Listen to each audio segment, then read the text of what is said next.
असाना project management course के lecture 11 में मैं आपके साथ टाइमलाइन ओवरव्यू डिटेल के साथ शेयर करूंगा। जैसे ही आप इस टाइमलाइन पे क्लिक करते हो तो आपको यहां पे वो टास्क शो होंगे जो आपने अपने प्रोजेक्ट में ऐड किए हैं।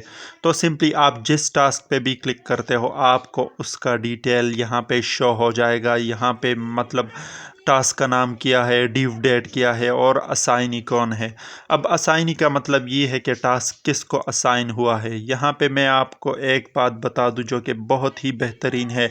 अगर आपसे कोई लिस्ट व्यू में कोई भी टास्क भूल गए हो कि ये टास्क इस सेकंड टास्क पे डिपेंडेंट है, तो आप यहाँ पे सिंपली क्लिक करोगे टास्क पे और उसका नोड जो है वो ड्रैग करोगे। लेकिन याद रहे, अगर आप इस तरह ड्रैग करते हो तो ये कभी भी शो नहीं होगा।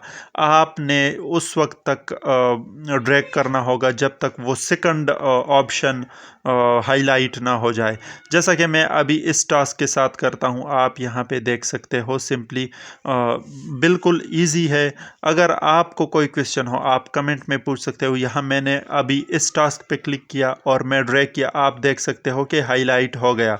तो ये अब कनेक्ट हुआ है। साइड बार के राइट कॉर्नर पे भी कहते हैं कि आपका जो टास्क है वो डिपेंडेंट हो गया है। अब यहाँ पे आप सिंपली देख सकते हो, ये मैं थर्ड को भी करता हूँ इस तरह और फिर आपको मैं दिखाऊंगा भी लिस्ट व्यू में कि कैसे ये डिपेंडेंट बने हैं या नहीं बने। तो आप देख सकते हो कि हर टास्क पे ये ड्रैग करते हैं हम, तो इसी तरह ये अटैच्ड होता है, डिपेंडेंट होता है। ये जो फीचर है बहुत ही ज़बरदस्त फीचर है। यहाँ पे आप अब देख सकते हो कि यहाँ पे जो जो टास्क हमने ड्रैग किए तो वो अभी इंडिपेंडेंट जो टास्क थे वो डिपेंडेंट हो गए। यहाँ पे आप वो साइन देख सकते हो। अगर मैं एक टास्क पे क्लिक करता हूँ तो आप देख सकते हो कि ब्लॉक्ड बाय यहाँ पे लिखा गया है।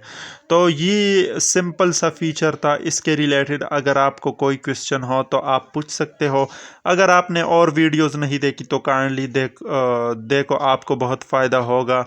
ये लेक्चर यहाँ तक था। कोई भी क्वेश्चन हो तो आप पूछ सकते हो। Thank you so much.